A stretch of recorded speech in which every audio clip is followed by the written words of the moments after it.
بسم الله الرحمن الرحیم. السلام علیکم ګرانو کتونکو، زه مظفر شاه د سټوډیو پروګرام سره یو بیا بیا ستاسو په درنه خدمت کې حاضر یم. ګرانو کتونکو،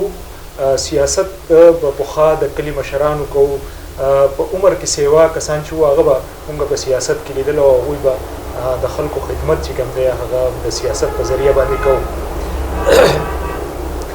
نن سبا چې کوم یم کول دی یوت چې ورته موږ وایو، په هغوی کې هم دغه د سیاست شعور چې کوم دی هغه اوس بیدار شوی دی او نن زموږ په ملک کې به تاسو په مختلف علاقو کې مختلف پارټو سره وینئ چې یوت په یو لوی تعداد کې په دغه سیاست کې حصه اخلي او د دغه جذبې نه سرشار دي چې موږ د خپل ملک د خپل علاقې د خپل خلکو د سیاست په ذریعه باندې خدمت وکړو. او په دغه سلسله کې نن زموږ سره یو ینګ ملګری د یوت نه چې د هغوی تعلق د عوامي نیشنل پارټۍ سره دی، وقار اعظم صاحب زموږ سره موجود دی په دې پروګرام کې او په دغه حواله به د دوی سره خبرې اترې کوو. وقار بھائی په خپل پروګرام کې تاسو ته هرکلی وایو. بسم الله الرحمن الرحیم. ډیره مننه، ډیره مهرباني، چونکې زما په سیاسي کیریر کې دا وړاندې ټاک شو ده، نو زه یو ځلې بیا ستاسو ډیر مشکور یم چې تاسو موږ له وخت راکړو. ډیره مهرباني. ډیره مننه. وقار بھائی دا راته ووایه د ټولو نه مخکې چې ډیر ملګري ډیر کتونکي به تاسو پیژني، ستاسو د نوم نه به هم واقف وي، خو کم ملګري یا کم زموږ کتونکي چې تاسو نه ګوري نه یې لیدلي تاسو مخکې، نو د هغوی سره خپل تعارف لږ په لنډو الفاظو کې وکړئ چې ستاسو تعلق د کوم ځای سره دی، کومې پارټۍ سره تعلق ساتئ او سیاست ته څنګه راغلی؟ زما چونکې تعلق د شموزو علاقې کلي ګړۍ سره دی او زه د عوامي نیشنل پارټۍ چې کوم د ځوانانو تنظیم NYO چې اوس هغه پارټۍ کې ځمکړی شوې ده، په هغې کې زه په یونین کونسل شموزو باندې جنرال سیکرټري وم او بس په هغې کې خپلې هلې ځلې کولې. په هغې نه بعد هغه تنظیم پارټۍ کې ضم شو، نو بیا پارټۍ ته رالو، اوس پارټۍ کې هغه خپلې هلې ځلې جاري ساتي. دا راته ووایه چې شوق دې څنګه راغی، د چا نه انسپایر شوی چې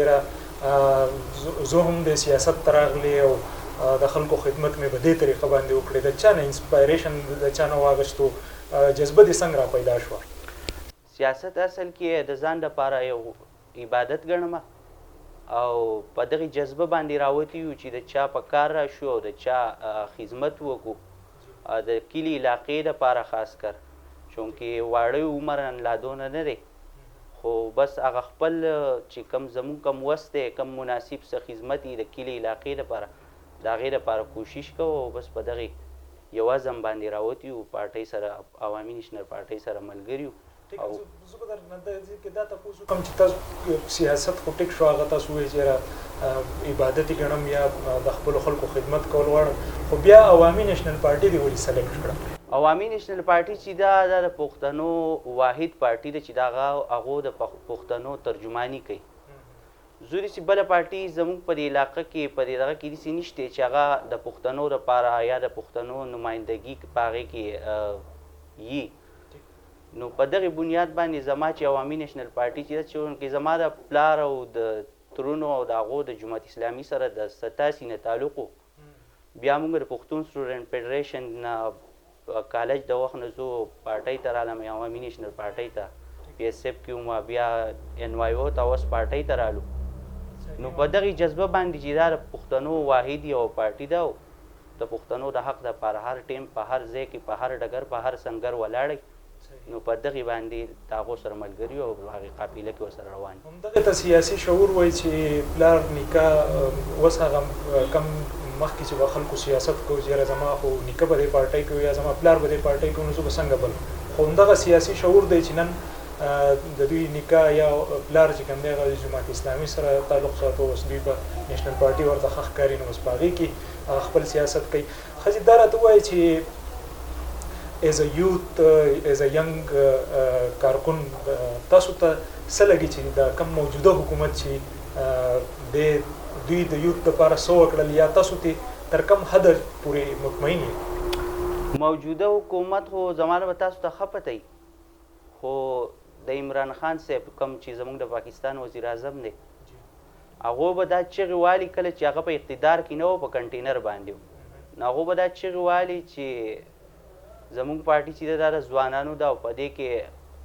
80 او 90% ځوانان دي او موږ د هغو دپاره د هغو نه مستقبل دپاره دا جدوجهد او دا شروع کړی دی نو هغه چې دی چې کوم وخت کې هغه په اقتدار کې نه و د 2018 نه مخکې الیکشن نه مخکې تاسو د هغه سپیچ اجراولی سوشل میډیا ده دی او وس چې کله په اقتدار کې راغلی د هغې نه وروسته د هغه وس کارکردګي وګورئ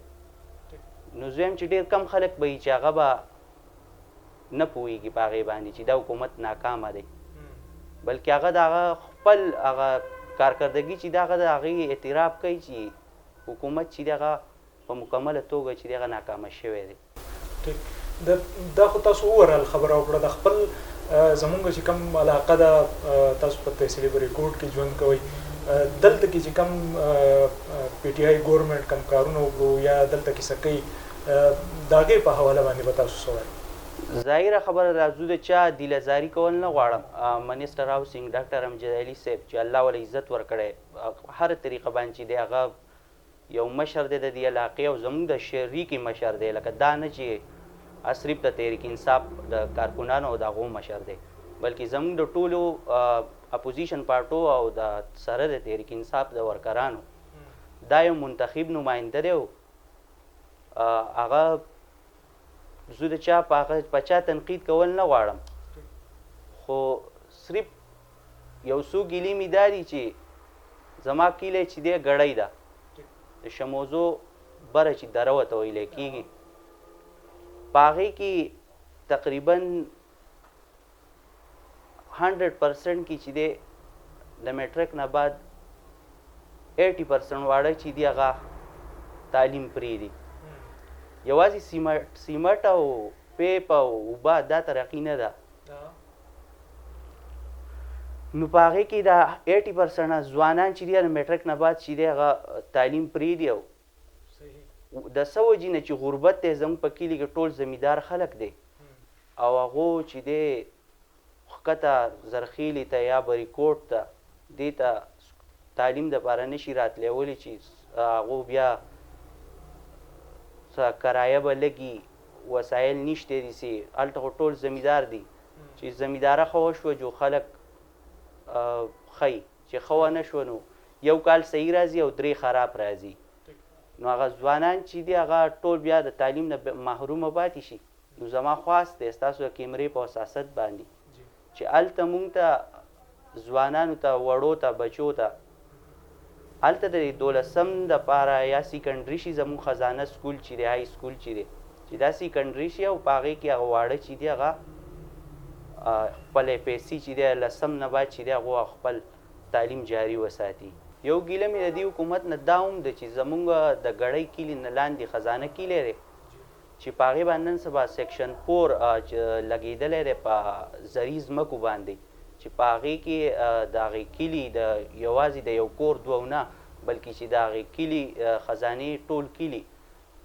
د زمیندارۍ چې کومې ځمکې دي د غریبو خلکو چې د هغې نه خپل بچو له هغو رزق حلال پیدا کوي په هغې باندې سیکشن 4 لګېدلی دی او حکومتي چارواکي راځي او هغو ته په مخ هغه نوټسې ورکوي نو زما ستاسو په دې کیمرې په اساست دغه سوال دی د هغو نه چې مهرباني دې وکړي او د دغې علاقې نه دي دا سیکشن 4 چېرته بدل ایریا ته چېرته دنیا ځمکې دي نورې بل طرف ته ویسي موږ د ترقۍ خلاف نه یو چې یاره دا موږ د ترقۍ خلاف یو خو دغه خلک غریبانان دی او چې دغه د چا وس پکې زه خبر شوم زه چې د پروګرام له ستاسو د لاتلم نو مات سره یو کس په لار کې میلاو شو ما ته یې دا خبره وکړه چې یاره مونږ خپله ټوله ځمکه چې وه هغه خرڅه کړه نوره او په دقه زه یو ځای کې یان واغسته او هغه ځمکه چې دا هغه اوس زموږ نه په سیکشن 4 کې لاړه نو آیا دا خلک به بیا سبا څه کوي دو به ذهني مریضان کیږي دو به غلاګانې کوي دو به ډاکې کوي ولې چې د رزق هغه ذریعه چې وه هغه تاسو په سیکشن 4 باندې واغسته نو څه به کوي نو مهرباني دې وکړي چې د هغو نه دا سیکشن 4 چې دی متبادل ځي ته منتقل کړي او بس هغو له دې هغه خپل زندګۍ هغه حق ورکړي ولې چې هغه هم غریبانان خلک دی بل څه ذریعه یې نشتي نو ډېره مهرباني ډېره مننه وقار دا راته ووایه چې په اخره کې زمونږ د دې پروګرام په ذریعه باندې زمونږ کتونکو ته یا هغه یوت ته یا هغه ینګ ملګرو ته څوک چې راتلل غواړي سیاست ته نو هغوی دپاره ستاسو سره څه میسیج دی څه میسیج ورکول غواړي زما خو دا میسیج دی څومره چې موږ کتونکي دي ځوانان دي هغو ته دا وینا کومه ستاسو د پروګرام په اساست باندې چې خپل سیاست یوازې دا نه دی چې زه خپل ذاتي مفاد لټوم او یاره مال به څوک پیپ کوي یا به نوکري کوي او زه به د یو په سیاست کې د دې حده پورې یم نه سیاست چې دی دا یو ډېره مقدسه او ښه جذبه ده خو دا زه څه باضمیره خلکو د وجې نه چې د هغه